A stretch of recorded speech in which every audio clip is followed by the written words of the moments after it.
शांति दूत की सुन लो वाणी, शांति दूत की सुन लो वाणी, शांति दूत की सुन लो वाणी, शांति दूत की सुन लो वाणी, शांति दूत की सुन लो वाणी, शांति दूत की सुन लो वाणी। रहेगा नहीं किसी नैन में पानी।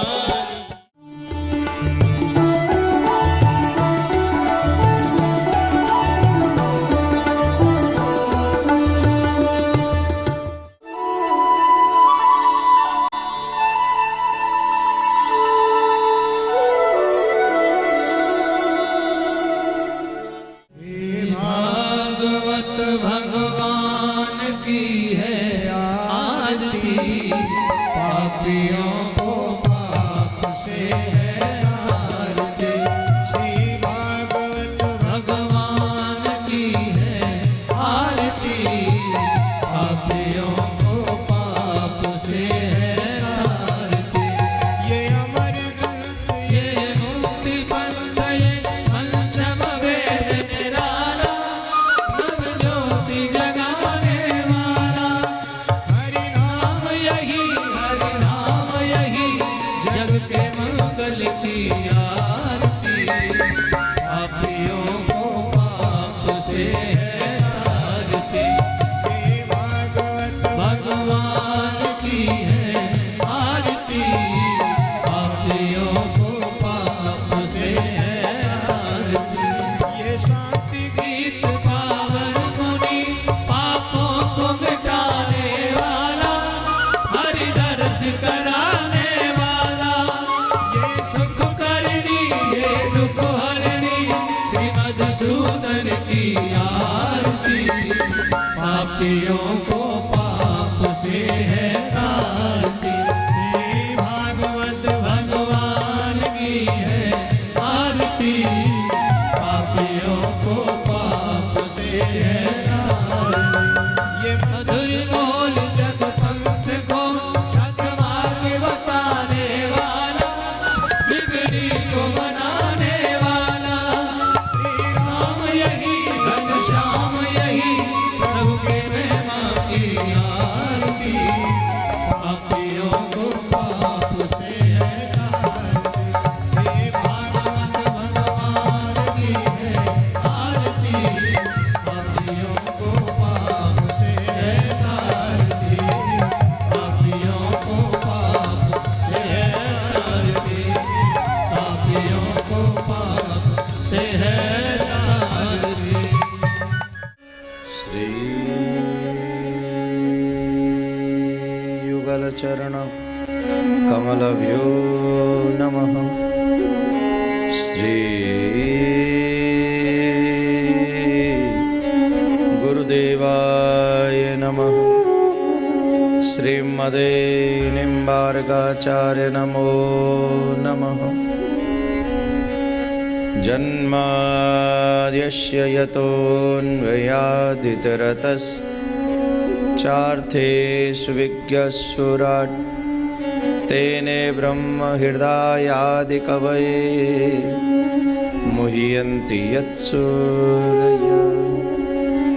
तेजो वारिमृदां यदा विनिमयो यत्र सर्गो मृषा, धाम्ना स्वेन सदा निरस्तकुहकं सत्यं परं धीमहि। नारायणं नमस्कृत्य नरं चैव नरोत्तमं, देवीं सरस्वतीं व्यासं ततो जयमुदीरयेत्। कस्तूरीतिलकं ललाटपटले वक्षस्थले कौस्तुभं, नासाग्रे वरमौक्तिकं करतले वेणुकरे कङ्कणं। सर्वाङ्गे हरिचन्दनं सुललितं कण्ठे च मुक्तावली। गोपस्त्री परिवेष्टितो विजयते गोपालचूड़ामणि।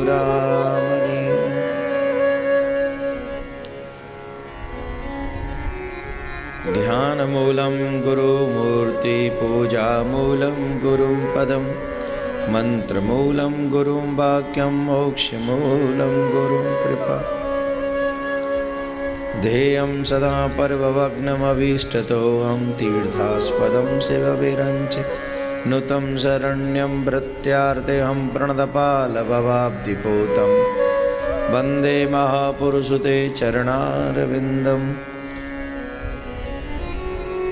राधा साध्यं साधनं यस्य राधा मंत्रो राधा मंत्रदात्री च राधा सर्वं राधा जीवनं यस्य राधा राधा राधावाचिकं तस्य शेषं वर्षाने की राधिका नंदगाम के श्याम इनके चरणन में करूँ मैं कोटि कोटि प्रणाम कृष्णं नारायणं वन्दे कृष्णं वन्दे व्रजप्रियं कृष्णं द्वैपायनं वन्दे कृष्णं वन्दे प्रदसुतम्।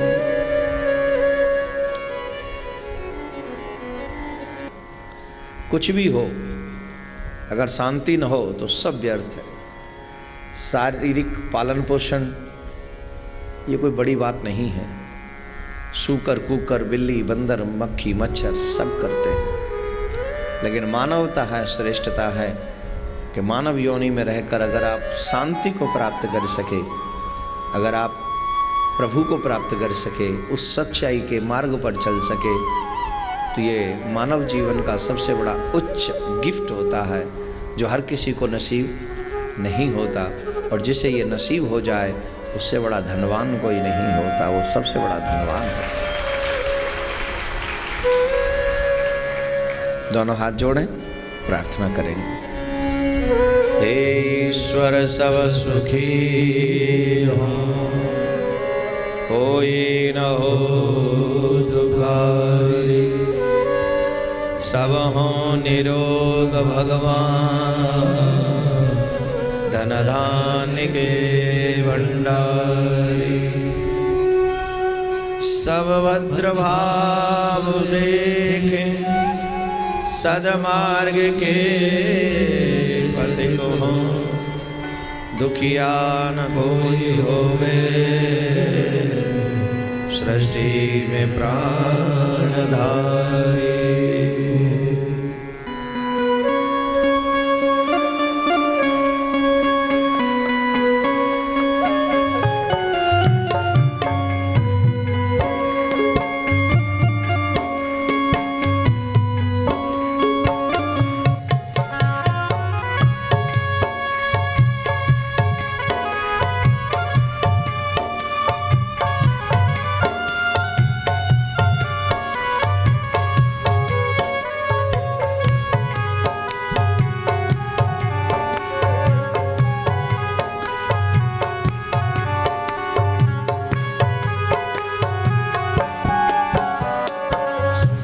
बसे संसार सब दुखिया रहे न को, यह अभिलाषा हम सबकी भगवान पूरी हो। विद्या बुद्धि तेज वर सबके भीतर हो, क्रोध क्रोध धन धान से वंचित रहे न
से हमें बचाइए, करके दया दया अपना भक्त बनाए के सबको करो निहाल।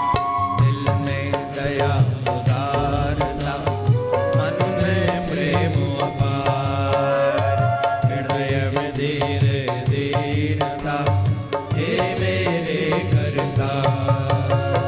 हाथ जोड़ विनती करूं, सुनिए कृपा निधान। साधु संगत सुख दीजिए, दया धर्म का दान दीजिए, दया धर्म का दीजिए, दया धर्म का दान दीजिए, दया धर्म का दान दीजिए, दया धर्म का दान दीजिए, दया धर्म का दान दीजिए, दया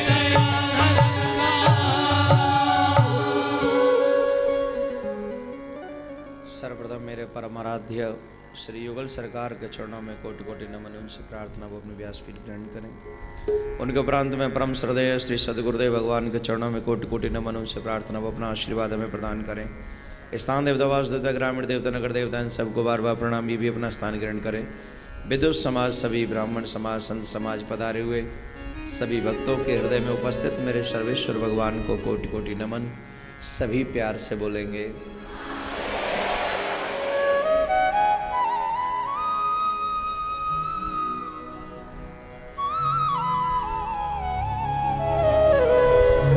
आज ये पिछले 7 दिनों से चला आ रहा दिव्य भक्ति ज्ञान यज्ञ आज संपन्न होगा। हमारे जायसवाल परिवार ने जो इतना श्रद्धा के साथ यज्ञ कराने की इच्छा रखी, आज वो यज्ञ संपन्न होगा। और व्यासपीठ यही शुभकामनाएं उनको दे सकती है कि जो मुख्य यजमान के रूप में विराजमान है भगवान, आपके हृदय में भक्ति उत्पन्न करे और आपके मनोरथों को संपन्न करे। भगवान भागवत कल्प वृक्ष है, इससे आप जो भी मांगते हैं आपको निश्चित तौर पर मिलता है। न मांगने पर 7 पीढ़ी पहले की, 7 पीढ़ी बाद की और एक खुद, 15 पीढ़ी आपकी और 7 पीढ़ी पत्नी की पहले की, 7 पीढ़ी पत्नी के बाद की और वो खुद। 15 दूनी 30 पीढ़ियों का उद्धार यजमान पक्ष के मात्र 7 दिन में कर देती है श्रीमद् भागवत।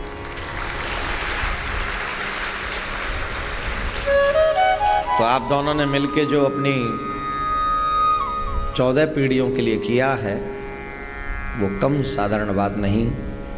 कामी, विषयी, लोभी, लोलुप व्यक्ति इस बात को नहीं समझेंगे। कामी कामुकता को समझता है, लोभी धन को समझता है, लालची धन को समझता है, ज्ञानी ज्ञान को समझता है। वैसे ही परमात्मा का भक्त इस रहस्य को समझता है कि 7 दिन की भागवत हमें क्या देती है। तो आज ये यज्ञ संपन्न होगा। निवेदन आप सबसे मैं यही करूंगा शुरुआत में, बाद में तो फिर बहुत फास्ट हो जाता है, सब कुछ जल्दी जल्दी करना होता है। इसलिए शुरुआत में एक ही बात कह दूं मैं आप सबसे, जो इन 7 दिनों में आपको मिला हो अच्छा, उसे जीवन भर संभाल के रखना, उसे मिस करने की कोशिश मत करना। अगर आपने उसे बुलाने की कोशिश की तो आप अपने हाथों में आए हुए परमात्मा के कृपा रूपी कल्प वृक्ष को अपने हाथों से गंवा दोगे आप। आइए कीर्तन करें थोड़ी देर और उसके बाद भगवान की कथा में प्रवेश करेंगे। अपनी धुन में रहता हूँ, अपनी धुन में रहता हूँ, राधे राधे कहता हूँ, अपनी धुन में रहता हूँ, अपनी धुन में रहता हूँ। राधे राधे कहता हूँ, राधे राधे राधे राधे राधे राधे राधे राधे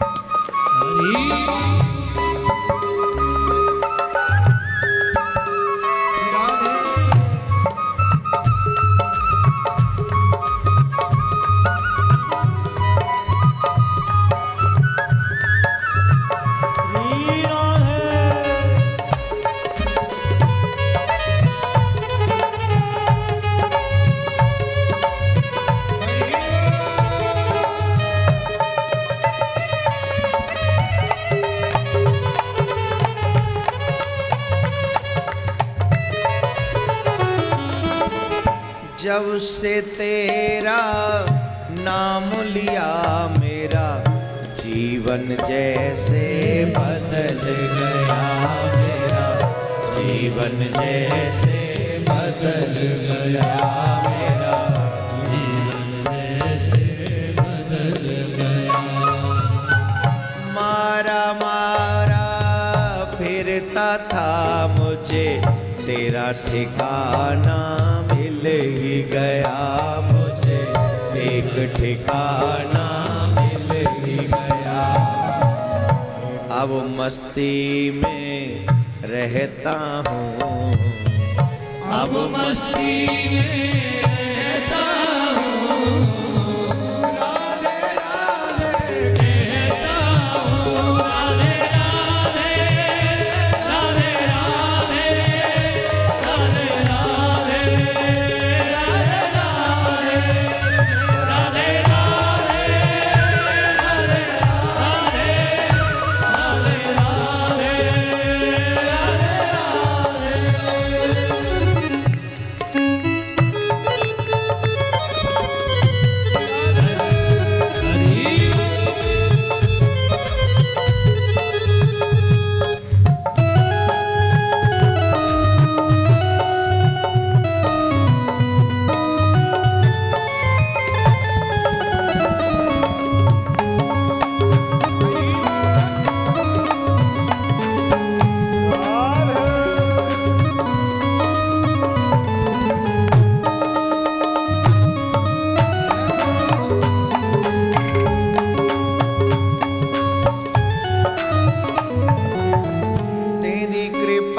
से श्री राधे मोहे रसिकन का सदा संग मिला, रसिकन का सदा संग मिला, रसिकन का सदा संग मिला।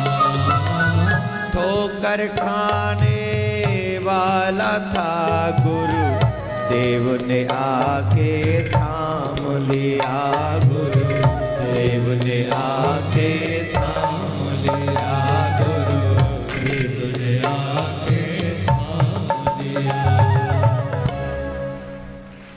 अब संत शरण में रहता हूँ, संत शरण में रहता हूँ।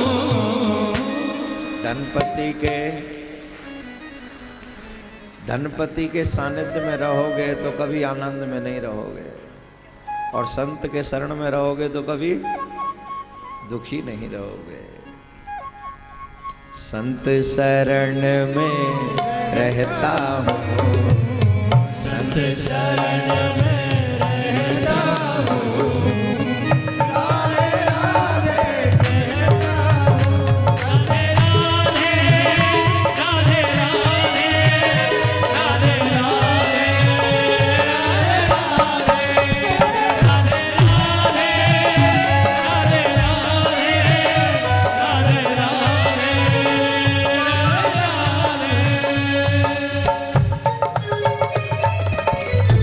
ना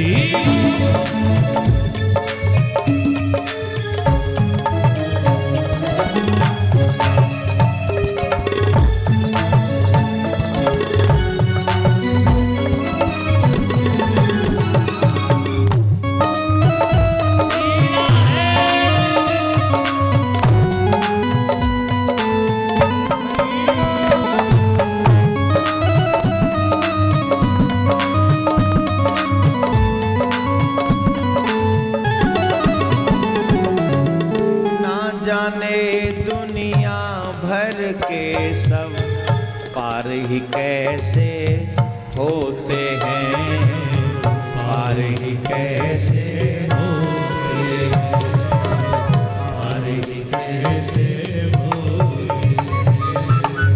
जो नहीं लेते नाम श्री राधा, जाने वो कैसे जीते हैं, जाने वो कैसे जीते हैं, जाने वो कैसे जीते हैं।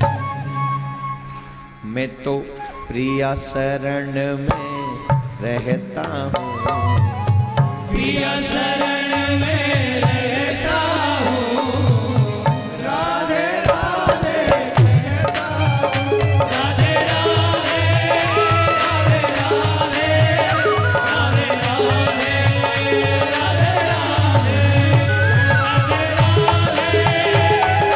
हूँ,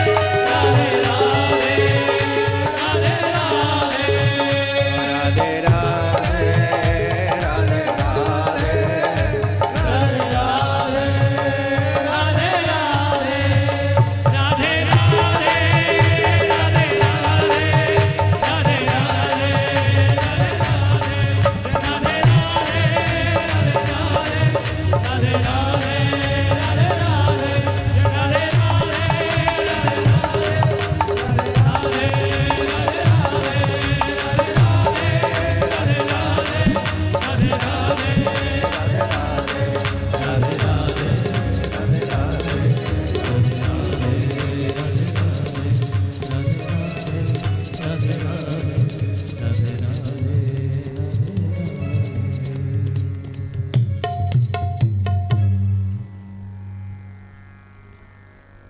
अपनी धुन में रहता हूँ, अपनी धुन में रहता हूँ, राधे राधे रहता हूँ, अपनी धुन में रहता हूँ, राधे राधे राधे राधे कहता हूँ,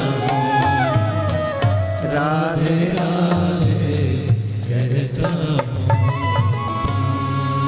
बोलिए बोले सरकार की जय, सद्गुरुदेव भगवान की जय, जगत गुरु श्री श्री जी महाराज की जय, भागवत महापुराण की जय, धर्म की अधर्म का प्राणियों में विश्व का कल्याण हो, गौ हत्या बंद हो, गौ माता की गौ माता की विश्व में शांति हो, विश्व में शांति हो, विश्व में शांति हो।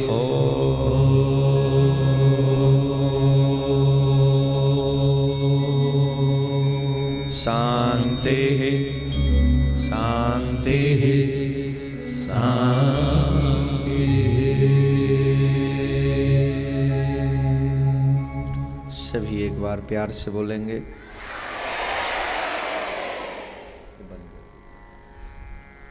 जोर से बोलना पड़ेगा और जोर से बोलना। आपका प्यार इतना मिल रहा है कि मेरा मन बहुत है कि मैं टाटानगर से जाऊं ही ना।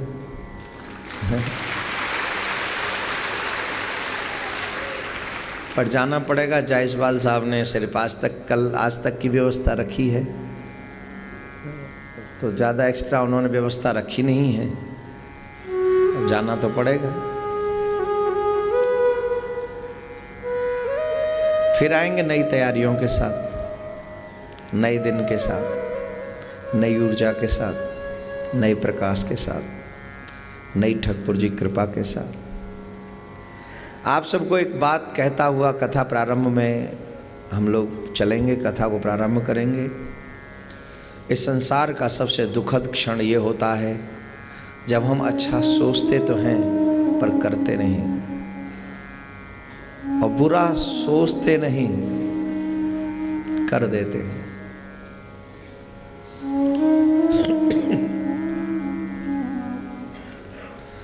आप अपनी जिंदगी की कुछ चीजों की तुलना कीजिए। आपने जब जब बुरा सोचा तो सोचा नहीं, ये भी नहीं सोचा कि इसका परिणाम क्या होगा, आपने वो कर दिया। और जब अच्छा सोचने लगे कि चलो करना है तो उसे टाल दिया।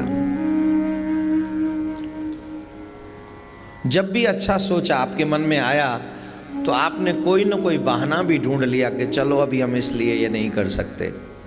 क्यों? क्योंकि हम ये नहीं कर सकते। अभी आज सुबह जब दीक्षा दी जा रही थी तो उस दीक्षा में एक प्रश्न उठा, महाराज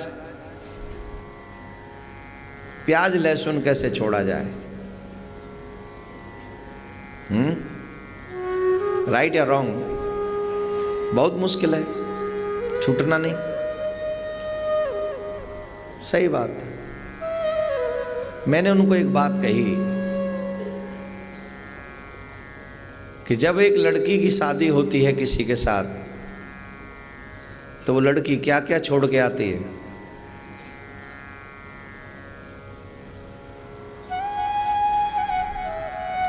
जब एक लड़की की किसी के साथ में शादी होती है तो वो लड़की क्या क्या छोड़ती है?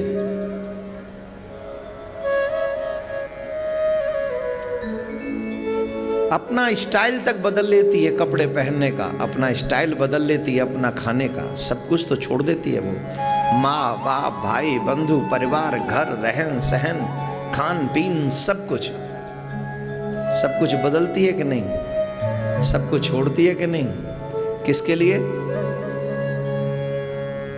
जोर से बोलिए, किसके लिए? क्योंकि पति को पाना है, पति तक पहुंचना है, उसको मनाना है, उसे खुश रखना है।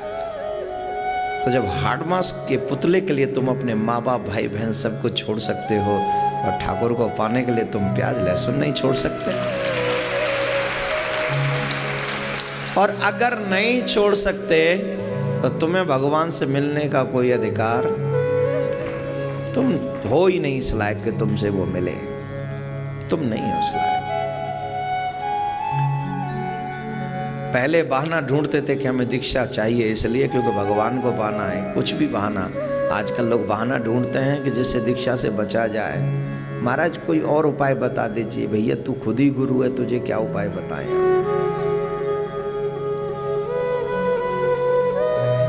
जितने भी लोग यहाँ पर बैठे हैं, अच्छाई के बारे में कभी सोच मत कर डालो और बुराई के बारे में कभी जल्दबाजी मत करना, वरना बहुत धोखा खा जाओगे मेरे प्यारे। बहुत।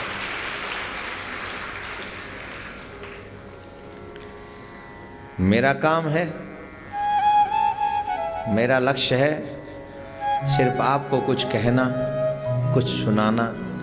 आपका काम है उसे सुनो, समझो, करो।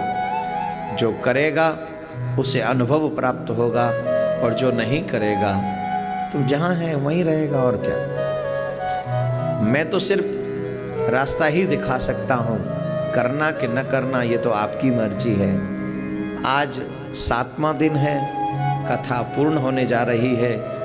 भगवान आपके मनोरथों को पूर्ण करे। मैं तो सिर्फ इतनी ही मनोकामना कर सकता हूँ भगवान से प्रार्थना।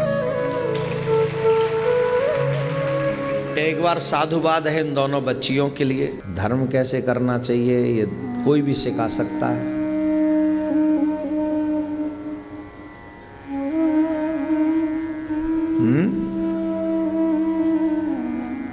ये छोटी बच्चियां जिन्हें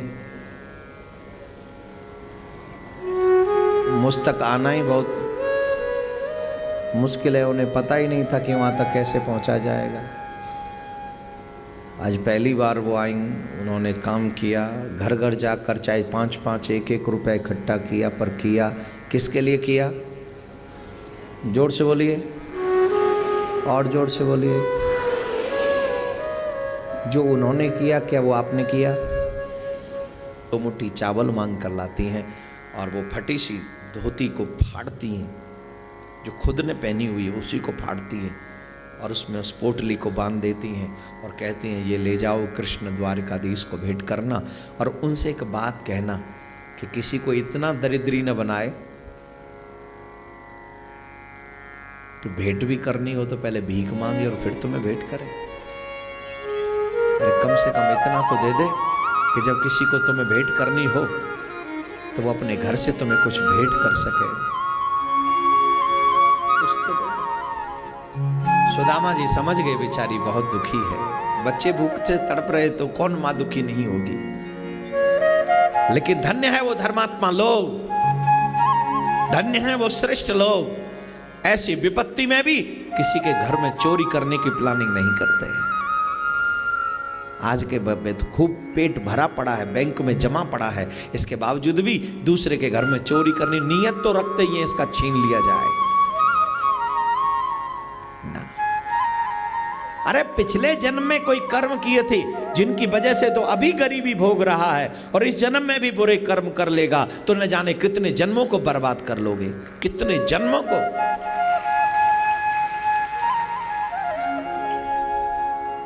क्यों तुम अपना जीवन बर्बाद करने में लगे हुए? किस लिए? क्या मिलेगा तुझे यहां इस दुनिया में आके? झूठ चार सोची चाहे सब चोरी वोरी कर रहा है, यहां क्या मिलेगा? गंगा का पानी पी रहा है, जमुना का जल पी रहा है, और क्या चाहिए? लेकिन नहीं, फिर भी चोरी करने की प्लानिंग किए बैठा है।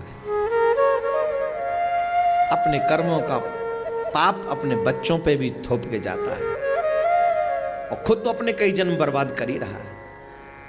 आज का व्यक्ति मानसिक तौर पर चोर ही डेवलप हो रहा है, दूसरे की संपत्ति पे नजर है। भगवान कोई चार्ज नहीं लेता, इसके बावजूद भी हमसे अच्छे काम नहीं होते, ये दुर्भाग्य नहीं तो क्या है। फ्री ऑफ कॉस्ट भगवान ने दे रखा है पूरा जीवन, फिर भी चार्ज हमारा धर्म नहीं हम लोग कर सकते। सुदामा लेकर चले, कृष्ण से मिलने की इच्छा लेकर जा रहे, पहुंचे द्वारका और द्वारका पहुंचकर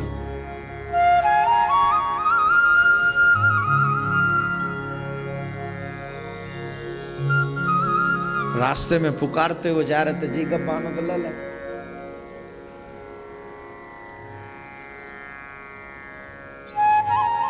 श्री कृष्ण ने जब देखा सुदामा आ रहे हैं तो उनकी पूरी व्यवस्था खुद ने की। योग माया से कहा उनको हमारे महलों तक ले आओ। योग माया के प्रभाव से वो महलों के प्रथम द्वार तक पहुँचे और वहाँ श्री कृष्ण के महलों में जब पहुँचे सुदामा प्रथम द्वार पे, तो वहाँ के द्वारपालों से कहा जाके एक संदेश सुना दो। अरे द्वारपालो कन्हैया से कह दो, अरे द्वारपालो कन्हैया से कह दो, मिलने सुदामा गरीब आ गया है, मिलने सुदामा गरीब आ गया है। भटकता भटकता न जाने कहाँ से, भटकता भटकता न जाने कहाँ से, तुम्हारे महल के करीब आ गया है, तुम्हारे महल के करीब आ गया है।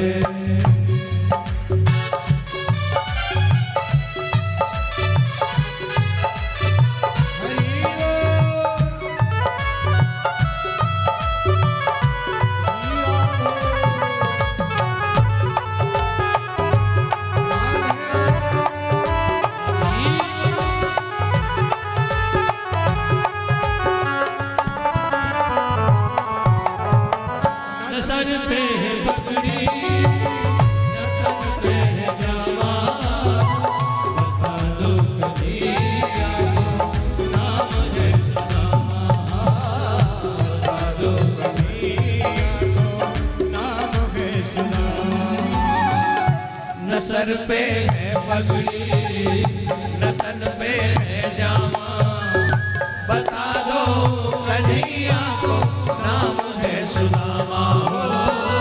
सर पे पगड़ी न तन पे है जामा, बता दो कन्हैया को नाम है सुदामा। बता दो कन्हैया को नाम है सुदामा। भटकता भटकता न जाने कहाँ से, भटकता भटकता न जाने कहाँ से, तुम्हारे महल के करीब आ गया है। तुम्हारे महल के करीब आ गया है। ओ अरे द्वार पालो कन्हैया से कह दो, अरे द्वार पालो कन्हैया से कह दो, मिलने सुदामा करीब आ गया है। मिलने सुदामा करीब आ गया है।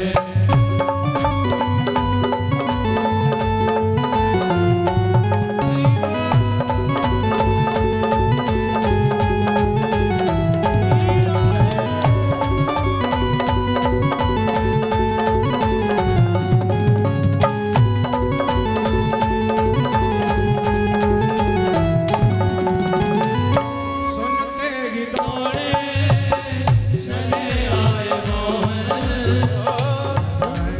गले से सुदामा को मोहन, लगाया गले से सुदामा को मोहन।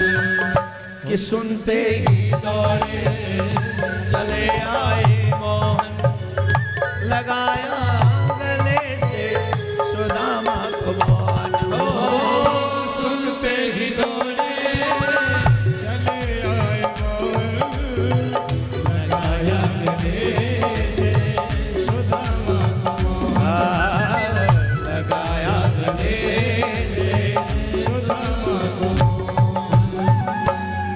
न घबराओ प्यारे सखा ए सुदामा, खुशी का समा तेरे करीब आ गया है। खुशी का समा तेरे करीब आ गया है। अरे द्वार पालो कन्हैया से कह दो, अरे द्वार पालो कन्हैया से कह दो, मिलने सुदामा करीब आ गया है। मिलने सुदामा करीब आ गया है। करीब आ गया है। करीब आ गया है। करीब आ गया है।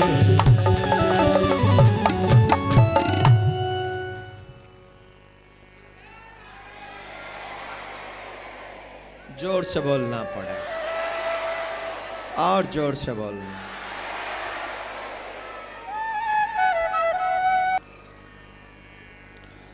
द्वारपालों ने जब जाके संदेश सुनाया तो श्री कृष्ण से रहा नहीं गया। जैसे ही कृष्ण ने सुना वो नंगे पांव दौड़े मेरे प्यारे। वो भूल गए कि 56 कोटि यदुवंशियों का राजा हूं मैं। वो सब कुछ भूल गए। अगर उन्हें याद रहा तो अपने बचपन का मित्र सुदामा याद रहा। वो नंगे पैर दौड़ कर गए, नंगे पैर दौड़ कर।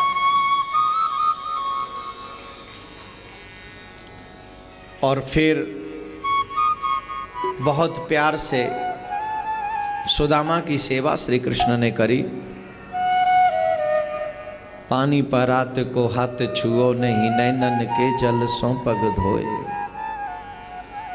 अपने आंखों के अश्रु बिंदु से सुदामा के श्री चरणों का प्रक्षालन श्री कृष्ण करते हैं।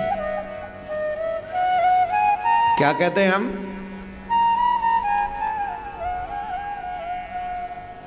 ये मेरा कौन है? He is my friend. वो फ्रेंड मुझे क्या सिखाता है, एक घूंट ले लेना, मेरा बर्थडे है, आज चलना, आज मूवी चलते हैं, मेरा बर्थडे है। हम लोगों में बुराई आती है, वो हमारे फ्रेंड्स हमें धीरे धीरे करके देते हैं। कौन कौन मेरी बात से सहमत है?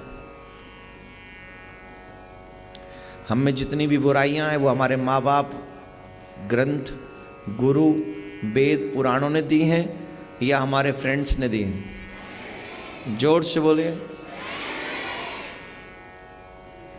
वो फ्रेंड किस किस को बनाना है, ये मेरे कन्हैया ने लिस्ट भेजी थी आपके पास, वो तो आप ही ने सेलेक्ट किया। इसका मतलब है जैसे फ्रेंड आपके हैं वैसे आप भी हो। व्यक्ति फ्रेंड अपनी रुचि का, अपनी मर्जी का बनाता है। जैसा खुद का सोच होता है वैसा ही वो फ्रेंड भी बना लेता है। वो फ्रेंड नहीं है, वो फ्रॉड है, जिन्होंने धीरे धीरे चल के तुम्हारी जिंदगी में इतना पॉइजन डाल दिया है तो तुम्हें उसके बाद शत्रु की जरूरत नहीं पड़ेगी। इतनी गंदगी चीज़ें उन्होंने तुम्हें दे दी, आदतें बना दी, तुम्हारी हैबिट बना दी है तुम्हारी। My dear, learning is good things may be easy but leave it bad habits is too difficult. Learning good things may be easy but leave it bad habits too difficult. बुरी आदतों से कुछ पाल ले लेना तो बहुत आसान है, अच्छी बुरी सुन लो, बढ़िया बात है, लेकिन उसको जीवन में उतार लिया तो उसे त्यागना बहुत डिफिकल्ट हो जाता है। खैर सुदामा जी, मैं निवेदन एक ही बात कर रहा था कि मित्रता वो नहीं जो आपको गंदे रास्ते पर ले जाए, मित्रता वो है जो आपको अच्छे रास्ते पर ले जाए। जो आपसे धर्म करवाए वही मित्रता, जो आपसे अधर्म करवाए वो मित्रता के अंदर शत्रुता। दुर्भाग्य से हमें वो लोग अच्छे नहीं लगते जो मंदिर जाते हैं, जो कथा सुनते हैं। हमें वो लोग अच्छे नहीं लगते जो सत्संग करते हैं, जो अच्छी जगह में जाते हैं। हमें वो लोग अच्छे लगते हैं जो पार्टियां करते हैं, जो डिस्को में ले जाते हैं, जो मूवी थिएटर में ले जाते हैं, जो गंदी गंदी चीज़ें खिलाते हैं, पिलाते हैं और फिर गंदी गंदी हरकतें करते हैं। हमें वो लोग अच्छे लगते हैं और बड़ी ओपनली माइंडेड हम होकर उनसे कहते हैं he is very open minded, she is very open minded, she is not open minded, he is not open minded, they are sinner my dear. वो पापी है। और आप उनको अपना मित्र कहते हो। मित्र हो तो कृष्ण जैसा, सुदामा जैसा। ब्राह्मण देवता भी बताते हैं, क्या बताते हैं? ब्राह्मण देवताओं से ये क्यों? वो मंत्रों के अधीन भगवान है और वो मंत्र ब्राह्मणों के अधीन है और वो मंत्र कहीं भी उच्चारण कर सकते हैं। वो जानते हो आपको, कहीं भी, वो तो उनका शक्ति वही है। लेकिन बात समझ में नहीं आती। श्री कृष्ण कृपा करे तभी ये सब समझ में आता है। कृष्ण जैसा मित्र होना कंपलसरी है, जरूरी है। सुदामा दीनहीन मित्र है, उसे महलों में बैठाला और उसके चरण अपने आंसुओं से धोए। है कोई फ्रेंड ऐसा तुम्हारा जो तुम्हारी इतनी रिस्पेक्ट करे? और सिर्फ इतना ही नहीं किया, स्नान भी करा अपने हाथों से, वस्त्र भी पहनाए नए नए, और सुलाया कहाँ? अपने बेडरूम में, अपने शयन कक्ष में। एक चरण खुद ने पकड़ लिया, एक अपनी पत्नी को पकड़वा दिया, रुक्मणी जी को, और दोनों चरण दबा रहे, कृष्ण और सुदामा, कृष्ण और रुक्मणी। किसके? तुम में है इतना विश्वास, तुम में है इतना दम किसी साधु के चरण दबा सको? साधु की छोड़ो, अपने पति के नहीं दबते, अपनी माँ बाप के नहीं दबते हमसे। बोलो गलत कह रहा हूं तो? हाँ, कह जरूर देते, मम्मी मेरे पैर में दर्द हो रहा है, जरा दबाना। एक मारना चाहिए मम्मी को उसी समय गाल पे, अब बड़ा हो गया तू मेरे दबा। सेवा करनी चाहिए, करानी नहीं चाहिए। सेवा करना सीखो। जब तुम्हें सेवा करता हुआ देखेंगे तो तुम्हारे बच्चे खुद ही संस्कारी होंगे। कृष्ण सिखा रहे हैं सेवा कैसे करनी चाहिए। कृष्ण अपनी पत्नी के साथ, अब कृष्ण सुदामा के तो हम उम्र ही रहे होंगे, हम उम्र ही रहे होंगे तभी मित्र होंगे। हम उम्र मित्र है और पत्नी से चरण दबा रहे, ये भगवान दिखा रहे हैं। तस्मात् ब्राह्मण देवता, ये ब्राह्मण पृथ्वी का देवता है, अगर आप इनका अपमान करोगे तो आप कभी आनंद में नहीं रह सकते। इस पे ताली क्यों बजाओगे? तुम रहने दो, ब्राह्मण का तो ज्यादा कहना नहीं चाहिए ब्राह्मण का। तो मेरे भाई बहन, कृष्ण ने कहा भाई हमारी भाभी ने कुछ भेजा नहीं हमारे लिए, शादी हो गई तुम्हारी भी। और वो पोटली छिपा रहे थे सुदामा, नहीं कछुना भेजो, कछुना भेजे नहीं, कुछ तो भेजा। पहले गुरु माता ने चना दे दिए तो वो खा लिए तुमने अकेले अकेले, तो देख नहीं रहे क्या हालत होगी तुम्हारी। अब भाभी ने तंदुल भेजे वो भी खा जाना चाहते हो। अंत तो गत्वा श्री सुदामा जी 2 मुट्ठी तंदुल देते हैं श्री कृष्ण को, और कृष्ण उसके बदले में 2 मुट्ठी तंदुल के बदले में 2 लोक की संपत्ति देते हैं सुदामा को। नोट करिए एक पॉइंट, जब 2 मुट्ठी चने खाए सुदामा के जीवन में क्या आ गए, और जब 2 मुट्ठी तंदुल कृष्ण को खिला दिए तो 2 लोक की, इसका मतलब क्या हुआ? जो मैंने अभी बता रहा था आपको वो सिद्ध हो गई कि नहीं बात?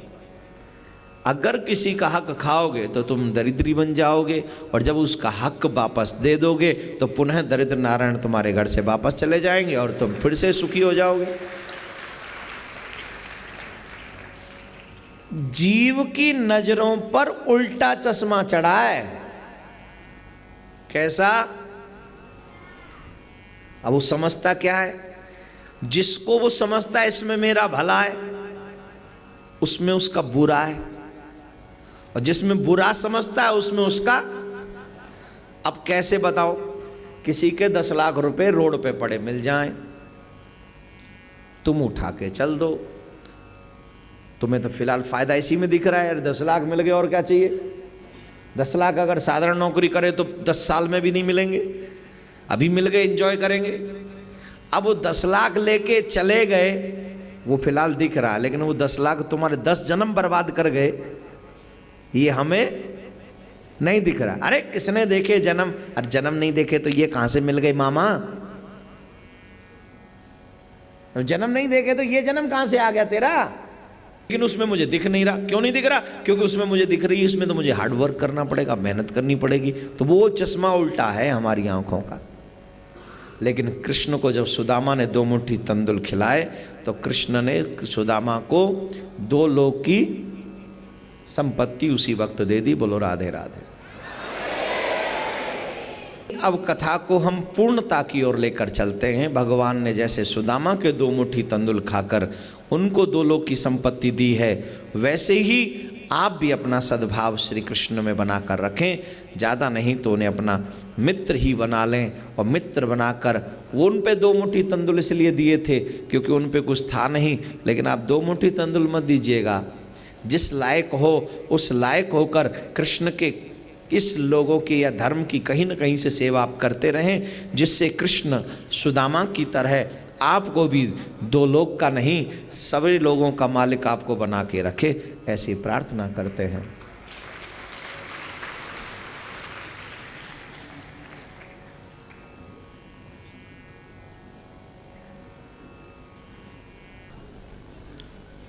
कितना सम्मान देते हैं ये अभी आप लोगों ने सुना। मित्र वो नहीं होता जो हमारे लेवल और हमारे स्टेटस का होता है। मित्र वो होता है जिसका मन सुंदर और पवित्र होता है, जिसका कर्म श्रेष्ठ होता है, वो हमारा मित्र बनने के योग्य होता है। अगर सच बात कहें मेरे भाई बहन, तो एक सबसे बड़ा सच यह है, जीव का अगर कोई मित्र हो सकता है तो वो सिर्फ परमात्मा है। जीव ही सुदामा है, कृष्ण ही परमात्मा है। जब जीव की मित्रता कृष्ण से हो जाती है अर्थात परमात्मा से हो जाती है, तो फिर उसे और किसी की आवश्यकता पड़ती ही नहीं है, वो अपने आप कल्याण हो जाता है। तो मेरे भाई बहन, जैसे सुदामा का कल्याण किया वैसे हम सब का भी कल्याण श्री कृष्ण करें, ऐसी प्रार्थना। एक बार द्वारकाधीश के दर्शन करने अनेकों संत ब्राह्मण विद्वान द्वारका के समिस्त आए, पास में पहुंचे। अब सब एक बात तो है, जैसे आज भी कुछ लोग संतों का उपहास करते हैं, मजाक करते हैं, उन पे कटाक्ष करते हैं, ये उस समय भी थे जब श्री कृष्ण थे। और की तो बात छोड़िए, या तो कहें देव योग से कह लीजिए, या कह लीजिए कि बस कुछ ऐसे शैतानी तत्व उस समय भी थे। बैड एलिमेंट्स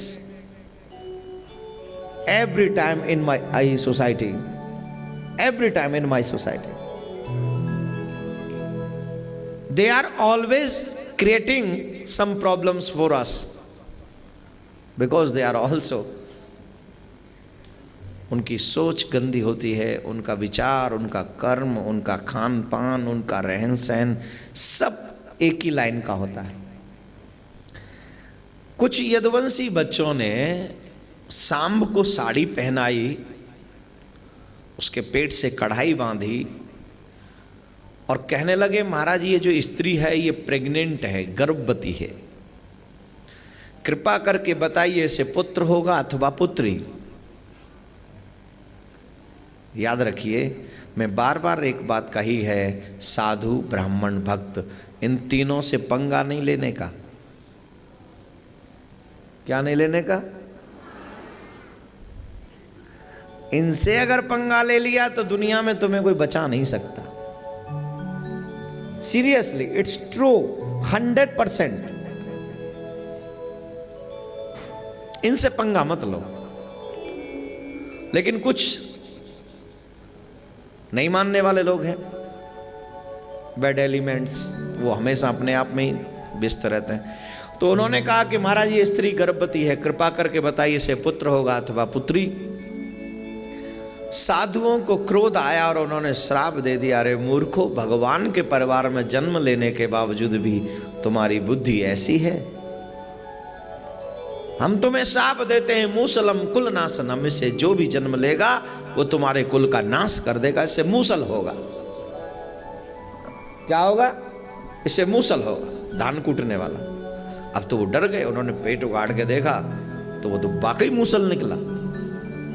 अब तो वो डर गए और उन्होंने उस मूसल को पीसा और पीस के उसको सागर में बहा दिया।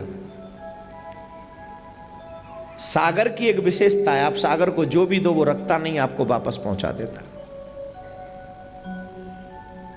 सागर की विशेषता है, आप जो भी सागर को देंगे वो तुम्हें वापस पहुंचा देता है, वो अपने पास, बल्कि वो तो मोती देता है सबको। और सागर कौन है? भगवान का सेवक है। जैसे सागर अपने कोई वस्तु अपने पास नहीं रखता, वो अपना भी मोती आपको देता है, वैसे ही हम लोग परमात्मा को चाहे जो भी दें, परमात्मा उसे अपने पास नहीं रखता, वो फिर वापस कर देता है। कृपा की लहरों में बहाकर, कृपा की लहरों में बहाकर परमात्मा हमें वो उससे कई गुना ज्यादा वापस कर देता है जो हम उसे भेंट करते हैं। अब सागर प्रैक्टिकल है, आप देख लीजिए, पृथ्वी प्रैक्टिकल है, आप देख लीजिए। लेकिन जब आप सागर में कुछ डालेंगे नहीं तो वापस क्या मिलेगा? पृथ्वी में आप बीज नहीं बोएंगे तो आपको क्या मिलेगा? वैसे इंसान इंटेलिजेंट समझता है नहीं। अब उन्होंने एक कील बची थी, वो पिस न सकी, उसे ऐसे ही फेंक दिया तो उसे एक मछली ने निगल लिया। मछली को एक शिकारी ने पकड़ लिया, शिकारी ने मछली चीरी तो उसमें से वो कील निकली। उस कील को एक तीर के आगे लगा लिया, उसने तीर के आगे लगा।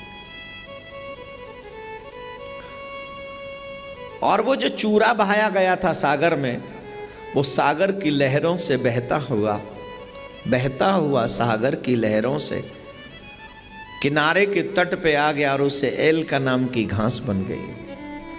क्या बन गई मेरे प्यारे हो? घास बन गई। और वो घास एकदम तलवार जैसी पैनी थी, एकदम तलवार जैसी पैनी। वसुदेव जी महाराज को पता चला, उग्रसेन जी महाराज को पता चला, नारद जी को पधारे और नारद जी ने वसुदेव जी को बहुत सुंदर उपदेश दिया। कृष्ण को सिर्फ अपना पुत्र ही मत समझो, ये साक्षात त्रिलोकीनाथ है। और जो त्रिलोकीनाथ तुम्हारे घर में पुत्र आकर बने हैं, क्या तुम सिर्फ साधारण इसी तरीके से रहोगे? जो हो रहा है इनकी मर्जी से हो रहा है, होने दीजिए। बस आप अपने कल्याण के संदर्भ में सोचिए। मेरे भैया, एक दिन वो सभी यदुवंशी सागर के तट पर पहुंचे और मदिरा पान करने लगे। यहाँ पर काफ़ी ऐसे लोग हैं जो कथा भी सुनते हैं और मदिरा भी पान करते हैं। कौन कौन मदिरा पान करता है?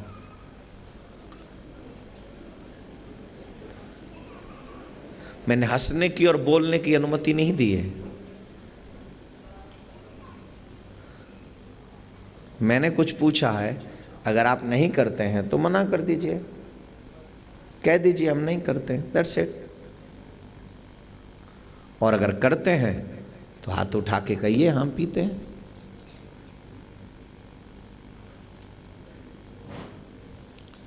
मैया वो हाथ उठा रही है एक। मैया तू गटका मत तेगा और तेरा भला करे।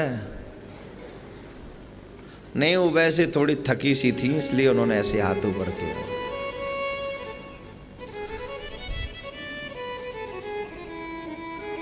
प्लीज ध्यान से सुने। नहीं बताया किसी ने कौन कौन मद्यपान करता है? मत बताइए, लीव इट। आपकी जानकारी के लिए बता दें, जो मद्यपान करता है वो सर्वस्व अपना नाश करता है।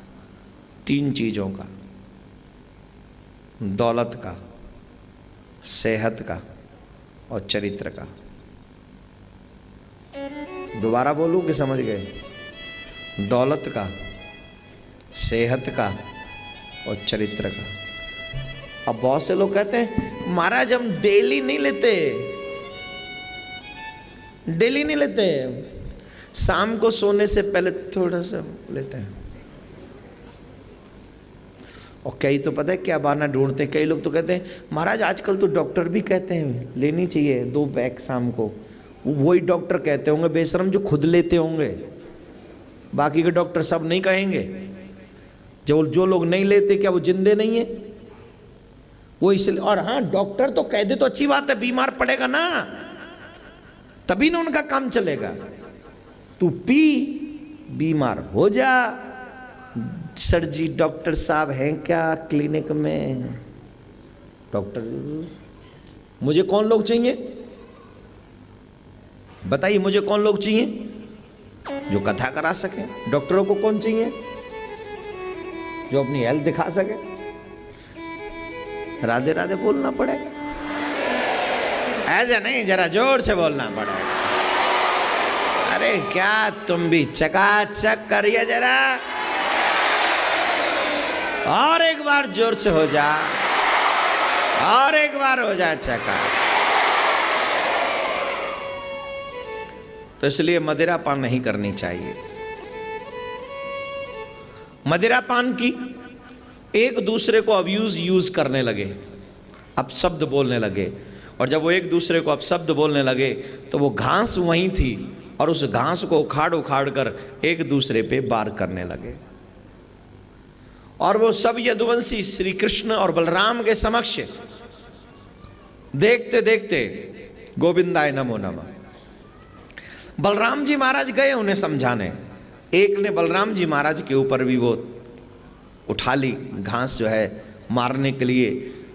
तो बलराम जी को श्री कृष्ण अपने साथ में ले गए और कहा भैया अब हमारी लीला पूर्ण विश्राम ले रही हैं, इसलिए अब आप प्रस्थान करें। तो तुरंत भगवान बलराम जी के मुख से सर्प निकला और पाताल में जाकर समा गया। इस तरह से बलराम जी महाराज ने अपनी लीलाओं को विश्राम दिया। और अब श्री कृष्ण अपनी आंखों के आगे पूरे यदुवंशियों को जाते हुए देख रहे हैं। ध्यान से सुनना मेरे भाई बहन, श्री कृष्ण अपनी आंखों के आगे अपने ही परिवारीजनों को जाता हुआ देख रहे हैं। क्या परमात्मा चाहते तो उनको बचा नहीं सकते थे? उनमें उतनी हिम्मत नहीं थी। बचा सकते थे, तो फिर बचाया क्यों नहीं? बोले इसलिए नहीं बचाया, जो भक्त का अपराध करे, जो ब्राह्मण का अपराध करे, जो संत का अपराध करे, ऐसे व्यक्ति को परमात्मा कभी नहीं बचाता, चाहे वो मेरे ही घर में पैदा क्यों न हुआ हो।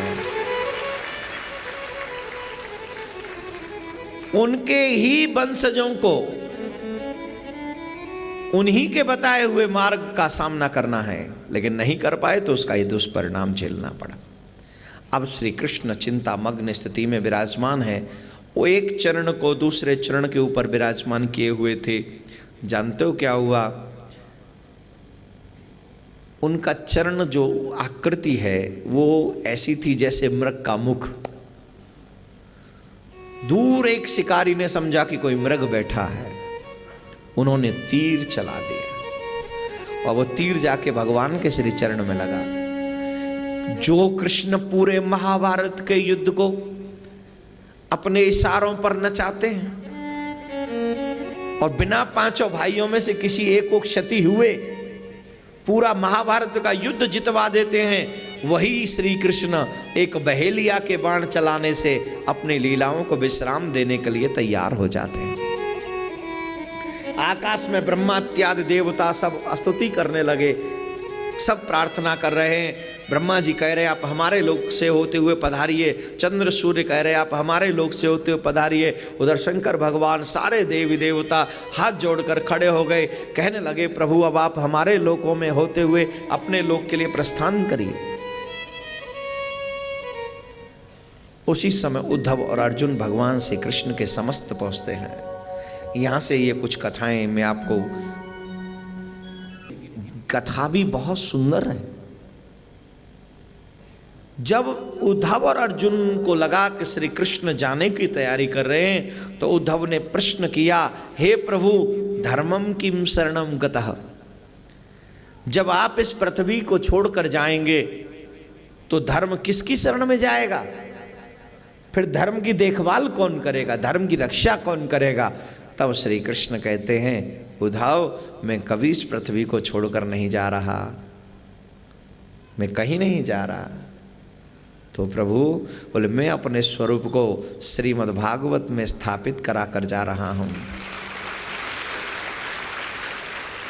जो जीव भागवत के समक्ष उपस्थित होगा, प्रस्तुत होगा, श्रीमद् भागवत महापुराण के समक्ष विराजमान होगा, इसका सीधा सा मतलब है कि वो मेरे ही सन्निकट उपस्थित होगा, मेरा ही सामने बैठा होगा।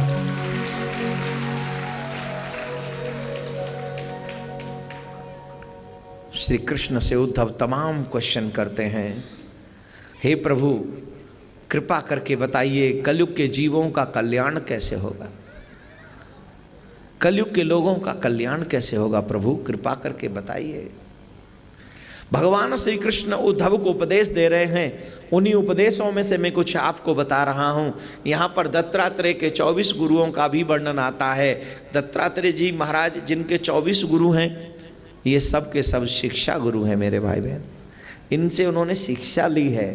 दीक्षा गुरु एक होना चाहिए, शिक्षा गुरु कितने भी हो सकते हैं। सबसे पहले तो हमारी गुरु माँ होती है जो हमें शिक्षा देती है, ये तुम्हारा बाप है, होती है। हम बाप किसको कहते हैं? हम पापा किसको कहते हैं? जिसको माँ इशारा कर दे, ये तुम्हारा अच्छा पापा, अच्छा हो या बुरा, मम्मी ने कह दिया तो वो पापा ही है। फिर मम्मी कहती है तुम्हारे दादा हैं, वो दादा भी मान लिया।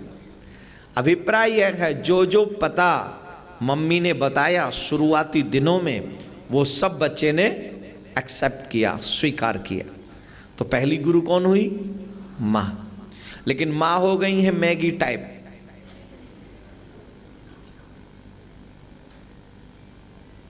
मॉम लाइक मैगी, जैसे मॉम मैगी 2 मिनट में रेडी लेकिन जहर है, 2 मिनट में रेडी लेकिन जहर है। मॉम भी पूरा लेक्चर देती है लेकिन जहर क्या भर देती है? बुढ़ापे में माँ बाप की सेवा करने का स्वार्थ जो उसमें भर देती है कि वो सोचती है पैसा कमाने की मशीन बन जाए तो मेरा बुढ़ापा संभल जाएगा। वो जो जहर भर देती है उसमें पैसे का, उससे बच्चे का फ्यूचर बर्बाद हो जाता है। बच्चे को अगर सिखाना है तो ऐसे मत सिखाइए कि तुम उसके माँ बाप हो। बच्चे को सिखाइए तुम्हें पैदा करने वाला वही है जिसने मुझे पैदा किया है। हम और आप सब यहाँ एक यात्रा में आए हुए हैं। ये हमारी जर्नी है, ये हमारी यात्रा है। और ये यात्रा जहाँ तुम्हारी कंप्लीट होनी है वहीं पर मेरी कंप्लीट होनी है। हाँ, इस जन्म में मैं तुम्हारी माँ हूँ, इस जन्म में मैं तुम्हारा पिता हूँ, लेकिन हर जन्म का माँ बाप सिर्फ एक ही है, वो कृष्ण है और कोई नहीं, वो कृष्ण है।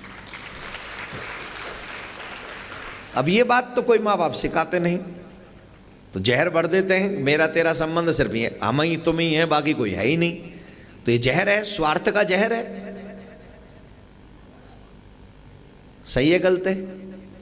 ठीक बात।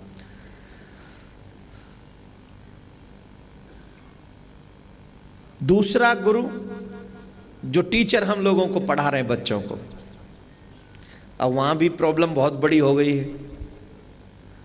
वहां कोई तुम्हारे बच्चों को नहीं पढ़ाता, वहां तो फीस को पढ़ाते हैं। सरकारी स्कूलों में टीचर नजर नहीं आते और प्राइवेटों में खून पी जाते हैं। गलत तो नहीं कह रहा हूं? एक बच्चे की फीस कितनी है? हैं? बोलिए कितनी? आप लोगों में से कोई पढ़ा लिखा है? आप पढ़े 2000 रुपये मंथ? आपका नहीं कह रहा हूं, आप कितने में पढ़े? आप कितने पढ़े हो? नहीं नहीं, दिया नहीं, वो नहीं पूछ रहा हूं, कितने पढ़े हो? कितना? फीस नहीं, पढ़े कौन सी क्लास तक हो? है 8 ना? राधे राधे। उस समय जो बहुत बड़े बड़े प्रोफेसर भी होते थे, मेरे विचार से वो अपनी पूरी पढ़ाई में 25,000 रुपये भी खर्च नहीं करते थे। 25,000 रुपये नहीं। आज आप इतना शोषण है, AG KG डबल AG, एक क्लास तक आने तक उसका 3 साल शोषण होता है बच्चे का। और उसमें भी प्ले गेम जो क्लास है, प्ले क्लास, उसका भी 1,000 रुपये से नीचे फीस नहीं है। तो वो सिर्फ आपके बच्चों को संस्कार दे देंगे, ऐसी उम्मीद उनसे रखना मत, क्योंकि they are also money minded. If money minded people teaches your children, then your children make themselves like money minded. तब एक गुरु की आवश्यकता होती है जो तेरे बच्चे को टोटली ओपन माइंडेड डेवलप कर सके, जो धर्म और कर्म को दोनों को समझा सके। वो ये व्यासपीठ अपनी जिम्मेदारी निभाती है। ये प्रमुख गुरु है जो तुम्हें हर लेवल पे डेवलप करती है। अब यहां पर आपको जो सुनाया गया, जो बताया गया, अगर उसमें से एक बात भी आप स्वीकार कर लेंगे तो आपको पता नहीं है कि आप क्या पालेंगे। आपको पता नहीं है। आप 10 मिनट कह रहे थे, पर सोचिए 1 मिनट भी काफी है। 1 मिनट अगर आपने सुन लिया और समझ लिया, जीवन में उतार लिया, तो राधे राधे बोलना पड़ेगा। 24 गुरुओं में से एक गुरु है दत्तात्रेय जी की पिंगला नामक वैश्या। कौन? पिंगला नामक वैश्या।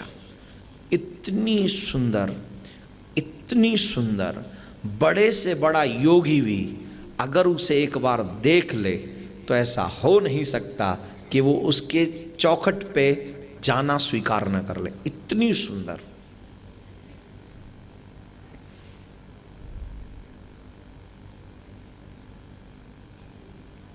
But time is change. Time तो चेंज हो रहा है, टाइम बदलता ही रहता है। टाइम बदला, धीरे धीरे करके वो पिंगला नाम की वैश्या उम्र दराज हो गई। जब वो सुंदर और जवान थी तो लाइन लगी रहती थी उससे मिलने की। वो सिर्फ एक बार दिख जाए, चाहे जितना भी धन ले लो। अब वो धीरे धीरे उम्र दराज होने लगी, इतनी उम्र हो गई कि अब वो काजल का रंग अपना रंग नहीं दिखाता, अब वो लाली का असर अपना असर नहीं दिखाता। अब श्रृंगार तो करती है, पहले जो श्रृंगार सुंदर दिखाता था अब वो श्रृंगार उसे डराता है,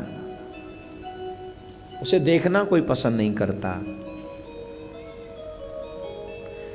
पूरा दिन वो श्रृंगार करके छत पर खड़ी रही इस इंतजार में कि कोई मुझे देखे और मुझसे बात करे, मेरे पास आए।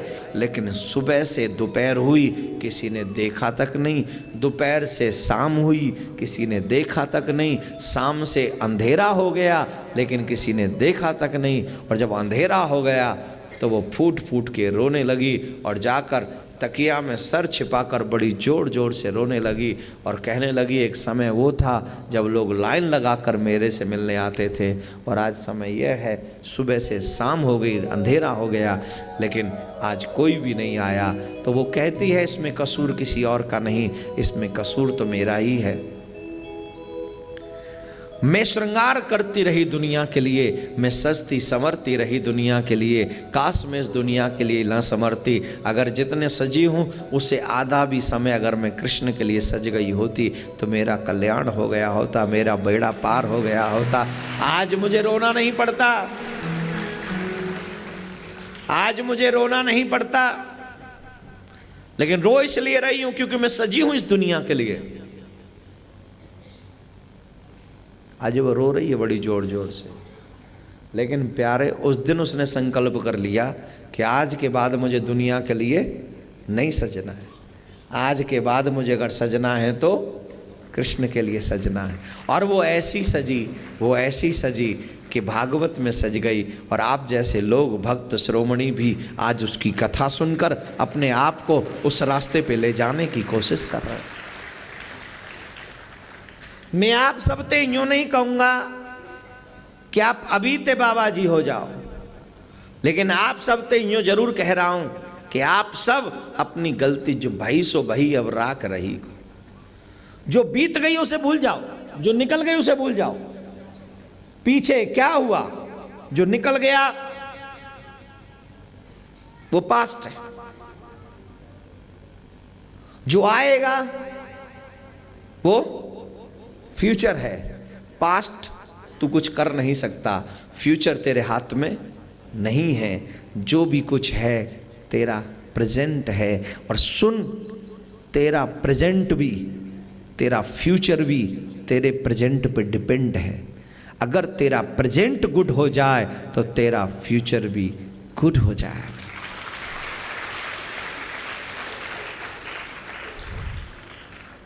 I came in the earth. Blessings to Sri Krishna. He gave me blessings for us. That's why I came. We are living here. Present. We are living because of Krishna blessings. Then one day we will go to Krishna's house. One day we will go to, ये future है, this is future. If my present is good, I am doing presenting, time is good, works, then we will definitely go to Krishna's house. No one can stop me.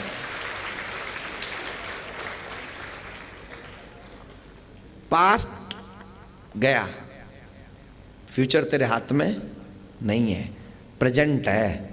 जो भी कुछ है बस यही एक पल है, इस पल को संवार ले, फ्यूचर अच्छा हो जाएगा तेरा।